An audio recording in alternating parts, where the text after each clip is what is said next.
तुमने चलाया, वजीर आजम तुम रहे, तुम्हारी पार्टी पावर में रही, 10 साल तुम इख्तिदार में रहे, जवाब तुम्हें देना चाहिए कि तुमने क्या किया। एक नौजवान जो हमारे सामने हमारी नुमाइंदगी करने के लिए आ खड़ा है, कांग्रेस पार्टी का उम्मीदवार और मेरा बहुत अच्छा दोस्त जनाब मंसूर अली खान साहब अभी आप सबसे बात करें, और हम सब जिनको बहुत चाहते हैं, मेरे बड़े भाई जमीर अहमद खान साहब, शांति नगर के एमएलए हमारे बड़े भाई एन ए हारिस साहब, सीनियर लीडर चीफ मिनिस्टर साहब के पॉलिटिकल सेक्रेटरी नसीर अहमद साहब, सलीम अहमद साहब, नागराज यादव साहब, सूरज हेगड़े साहब, अभिषेक दत्त साहब, हमारा नौजवान साथी यूथ कांग्रेस के प्रेसिडेंट नलपाट साहब, माफ कीजिएगा वक्त की कमी है, 10 बजे हमें इस प्रोग्राम को कंक्लूड करना है। और हमारे सामने जिनको हम टीवी पे देखते हैं, हमारी आवाज बुलंद करते हुए हर वक्त पर नरेंद्र मोदी जी के आंख से आंख मिलाकर जो लीडर बात करते हैं, राहुल गांधी, उस लीडर के सीधे हाथ तरफ एक चेहरा हमेशा नजर आता है, वो रणदीप सिंह सुरजेवाला साहब का है। चाहिए तो यह है कि हमें उनको सुनना है, इसीलिए बहुत कम अल्फाज का इस्तेमाल करूंगा, बहुत कम वक्त का इस्तेमाल करूंगा। 2024 आ गया है, 26 तारीख को वोट डालने जा रहे हैं। फैसला करना है कि ये मुल्क इसके बाद किसका होगा। 26 तारीख को जो वोट होगा वो ये फैसला करेगा कि ये मुल्क गांधी, नेहरू और मौलाना आजाद का रहेगा या मोदी, योगी और गोडसे का रहेगा। ये फैसला 26 तारीख को जब हिंदुस्तान की आवाम वोट डालने जाएगी उस दिन होने वाला है। 10 साल भारतीय जनता पार्टी को सेंट्रल गवर्नमेंट में उन्होंने इख्तिदार चलाया है। 10 साल से हमारे वजीर आजम प्रधानमंत्री नरेंद्र मोदी जी हैं। 10 साल हुकूमत चलाने के बाद तीसरी बार इख्तिदार पाने के लिए, फिर वापस पावर में आने के लिए नरेंद्र मोदी हमारे सामने आए हैं, भारतीय जनता पार्टी के हमारे दोस्त हमारे सामने आए हैं। और होना तो यह चाहिए था कि वो हमें बताएं कि आपने इन 10 सालों में किया क्या है, क्योंकि आवाम जानना चाहती है नरेंद्र मोदी और बीजेपी से कि आपने इन 10 सालों में क्या किया हिंदुस्तान के लिए। लेकिन उल्टा सवाल नरेंद्र मोदी जी हमसे पूछ रहे हैं कि कांग्रेस ने 70 साल में क्या किया। अरे इख्तिदार तुमने चलाया, वजीर आजम तुम रहे, तुम्हारी पार्टी पावर में रही, 10 साल तुम इख्तिदार में रहे, जवाब तुम्हें देना चाहिए कि तुमने क्या किया। और तुम हमें पूछ रहे हो कि हम क्या किए 70 सालों में। क्या कांग्रेस पार्टी 70 साल से पहले नहीं थी पावर में, इख्तिदार में? कांग्रेस पार्टी 70 साल से पहले भी वजूद में थी। इस मुल्क को आजाद कांग्रेस पार्टी ने कराया। इस मुल्क को कॉन्स्टिट्यूशन, आईन डॉक्टर बाबा साहेब अंबेडकर के जरिए कांग्रेस पार्टी ने दिया। इस मुल्क को जमहूरियत में तब्दील कांग्रेस पार्टी ने किया। अगर हमने मुल्क को आजाद नहीं करवाया होता, बाबा साहेब अंबेडकर ने कॉन्स्टिट्यूशन नहीं दिया होता, हमने जमहूरियत को बचाया नहीं होता, तो क्या आप आज वजीर आजम होते? आप नहीं हो पाते। इस मुल्क को हमने क्या किया ये तो बच्चा बच्चा जानता है। अगर आज पूरी दुनिया में ये मुल्क न्यूक्लियर मुल्क है तो इसलिए है कि कांग्रेस पार्टी बरसरे इख्तिदार रही। आज पूरी दुनिया में हिंदुस्तान इमर्जिंग इकोनॉमी है, वर्ल्ड लीडर बनने जा रहा है, इसलिए क्योंकि हमने 70 साल यहां पे हमने हुकूमत की। हमने इस मुल्क को प्यार मोहब्बत का एक गहवारा बनाया, एक चमन बचकर बनाकर इसको सींचा। हिंदू, मुसलमान, सिख, ईसाई प्यार मोहब्बत के साथ, खुलूस के साथ, भाईचारे के साथ जो जिंदगी बसर कर सकते थे, एक ऐसा मुल्क बनाकर रखा। हमने इन 10 सालों में जो राजा महाराजाओं को पेंशन दिया करते थे प्रोविपर्स, उसको खारिज करके इस देश की इस आवाम को, गरीब आवाम को पेंशन देने का काम किया। हमने इन 10 सालों में जो ये मुल्क की दौलत बड़े बड़े जो पूंजीपति, उद्योगपति, कॉर्पोरेट्स के हाथों जाने वाली थी, उसको निकाल करके इन लोगों को, गरीबों को बांटने का काम किया। हमने 10 सालों में जितनी यूनिवर्सिटी बनी कांग्रेस पार्टी ने बनाई, जितनी स्कूलें बनाई कांग्रेस पार्टी ने बनाई, जितने डैम्स बने कांग्रेस पार्टी ने बनाई, जितने रेलवे स्टेशन बने कांग्रेस पार्टी ने बनाई, जितने एयरपोर्ट बने कांग्रेस पार्टी ने बनाई, जितने हाईवे बने कांग्रेस पार्टी ने बनाई। आपने 10 सालों में क्या किया? आपने 10 सालों में सिर्फ इस समाज को तोड़ने का काम किया। आपने 10 सालों में लोगों से झूठ बोला, फरेब किया। अभी जमीर अहमद खान साहब बोल रहे थे 2019 का इलेक्शन में हारा हूं। हाँ, जरूर हारा हूं। किस लिए हारा हूं? क्योंकि मोदी जी का झूठ, मोदी जी का फरेब, मोदी जी ने लोगों से जितना झूठ बोला आज तक हिंदुस्तान के किसी वजीर आजम ने नहीं बोला। आज तक हिंदुस्तान के वजीर आजम किसी ने नहीं बोला। अरे 10 साल में आपने क्या किया? इस सवाल का आपके पास जवाब नहीं है। आपने राजस्थान में कहा है कि सारी दौलत कांग्रेस पार्टी निकाल करके मुसलमानों को दे दी।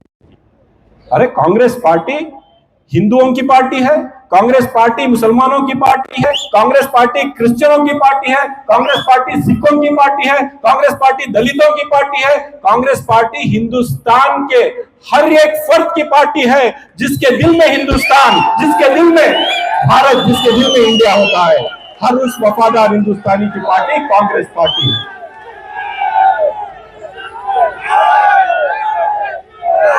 मैं सोचता हूं कि नरेंद्र मोदी जी को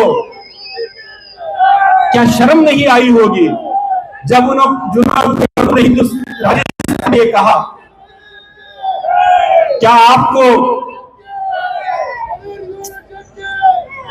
राजस्थान में जब उन्होंने कहा तो मैं कभी सोचता हूं कि क्या उनको शर्म नहीं आई ऐसी बात कहते हुए? क्योंकि उन्होंने ही कहा था सबका साथ, सबका विकास, सबका विश्वास। आज आपने देखा इस मुल्क की गरीब आवाम आपके खिलाफ वोट डाल रही है, बीजेपी को हराना चाहती है। उस आवाम में हिंदू, मुसलमान, सिख, ईसाई सब मिलकर के, आज पूरी आवाम मिलकर के हिंदुस्तान की आवाम बीजेपी को हराना चाहती है। जैसा आपने देखा पहले चरण की पोलिंग, पहले फेज की पोलिंग जैसे ही हुई, उसमें आपको पता चल गया कि आप हारने वाले हो। तो आपने क्या किया? आपने हिंदू मुसलमान पहले से फिर से शुरू कर दिया। आज मैं अपील करना चाहता हूं, शिवाजी नगर एक ऐसा इलाका है जहां पे हिंदू, मुसलमान, सिख, ईसाई प्यार मोहब्बत के साथ रहते हैं। यहाँ पे सब लोग भाईचारे के साथ रहते हैं।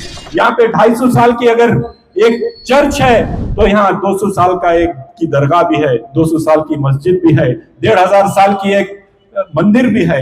यहाँ पे मुसलमान मंदिर को देखकर उसकी इज्जत करता है, एक हिंदू मस्जिद को देखकर उसकी इज्जत करते हैं। हिंदू मुसलमान सब मिलकर चर्च की इज्जत करते हैं। यही हिंदुस्तान है, शिवाजी नगर ही हिंदुस्तान है।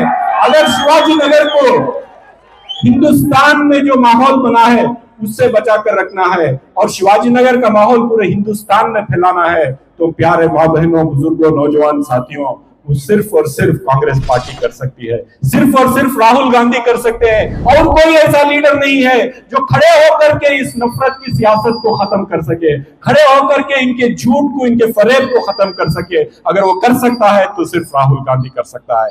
आपको राहुल गांधी के हाथों को मजबूत करना है। आप राहुल गांधी के हाथ कैसे मजबूत करेंगे? जब आप मंसूर अली खान को वोट देंगे, आप कांग्रेस पार्टी के हाथ के पंजे को वोट देंगे। जब आप हाथ के पंजे को वोट देंगे तब आप समझ जाइए हिंदुस्तान की आवाम जो परेशान है, भूखमरी से परेशान है, महंगाई से परेशान है, नौजवान जिनके हाथों को काम नहीं है, किसान जो आज बिल्कुल आंख से आंसू निकालने के भी लायक नहीं रहे। इसलिए नहीं रहे क्योंकि नरेंद्र मोदी जी और बीजेपी अदानी और अंबानी की गुलामी करते हैं। आज गरीब आवाम को इन्होंने सड़कों पे छोड़ दिया है कि तुम्हारी जिंदगी तुम खुद जी लो।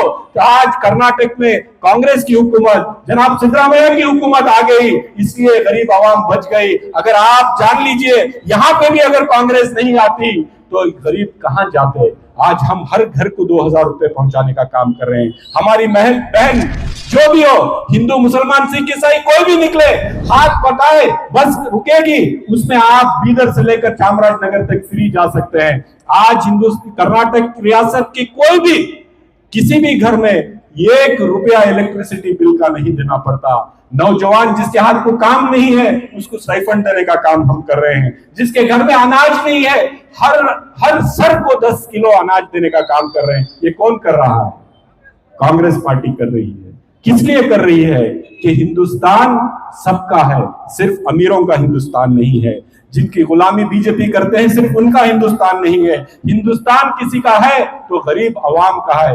गरीब अवाम, गरीबों के घर को अगर आप जाकर देखें, उनकी तकलीफ जो है आज बर्दाश्त के काबिल नहीं है। तो इसलिए मैं आप सबसे अदबन गुजारिश कर रहा हूं, ಎಲ್ಲರಿಗೂ ನಾನು ಕೈ ಮುಗ್ದು ಕೇಳ್ಕೊತಾ ಇದ್ದೀನಿ, ಒಬ್ಬ ಒಳ್ಳೆ ಯುವಕ, ಒಬ್ಬ ಯುವ ನಾಯಕ, ವಿದ್ಯಾವಂತ ಯುವ ನಾಯಕ 9 ಸ್ಕೂಲ್ ನಡೆಸ್ತಾ ಇದ್ದಾರೆ, 25,000 ಮಕ್ಕಳನ್ನು ವಿದ್ಯಾ ದಾನ ಮಾಡ್ತಾ ಇದ್ದಾರೆ.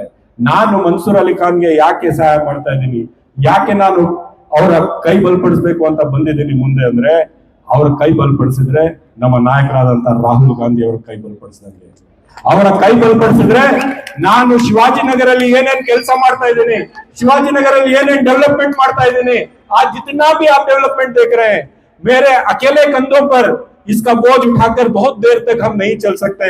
अगर आपने मंसूर को वोट दिया और वो एमपी बने तो हमारे साथ खड़े होकर हमारा बोझ वो भी साथ उठा करके शिवाजीनगर की तरक्की, बेंगलुरु सेंट्रल की तरक्की, हिंदुस्तान में एक ऐसी सरकार जो प्यार मोहब्बत फैलाए, ಒಂದು ಪ್ರೀತಿ ವಿಶ್ವಾಸ ಬಾಂಧವ್ಯದ ಒಂದು ಸರ್ಕಾರ, ಭ್ರಷ್ಟಾಚಾರ ರಹಿತವಾದಂತಹ ಸರ್ಕಾರ, ಪೂಂಜಿಪತಿಗಳಿಗೆ ಗುಲಾಮಗಿರಿ ಮಾಡ್ತಕ್ಕಂಥವ್ರಿಗೆ ಅಧಿಕಾರದಿಂದ ಇಳಿಸಿ ರಾಹುಲ್ ಗಾಂಧಿ ಅಂತ ಒಂದು ಸಾಮಾನ್ಯ ಮನುಷ್ಯರ ಒಂದು ಧ್ವನಿಯಾಗಿ ಯಾರು ಕೆಲಸ ಮಾಡ್ತಾ ಇದ್ದಾರೆ, ರಾಹುಲ್ ಗಾಂಧಿ ಅವರ ಕೈ ಬಲಪಡಿಸೋಣ, ಮಲ್ಲಿಕಾರ್ಜುನ್ ಖರ್ಗೆ ಅವರ ಕೈ ಬಲಪಡಿಸೋಣ, ಬನ್ನಿ ಸಿದ್ದರಾಮಯ್ಯನವರ, ಡಿ ಕೆ ಶಿವಕುಮಾರ್ ಅವರ ಕೈ ಬಲಪಡಿಸೋಣ ಅಂತ ಹೇಳಿ ಮತ್ತೊಮ್ಮೆ ಕೈ ಮುಗಿದು 1ನೇ ನಂಬರ್ मंसूर अली खान ಹಸ್ತದ ಗುರುತಿಗೆ ತಮ್ಮ मतವನ್ನು ಕೊಡಬೇಕು। मंसूर अली खान को आप जिताइए, कांग्रेस पार्टी को मजबूत करिए। यहाँ की चांदनी चौक से जो आवाज जाएगी लाल किले तक जानी चाहिए। ये आप सब मिलकर काम करिए और आने वाले दिनों में एक मोहब्बत फैलाने वालों की हुकूमत, नफरत फैलाने वालों का खात्मा कर मंसूर अली खान और कांग्रेस पार्टी को जिताइए। शुक्रिया। जय हिंद, जय कर्नाटक।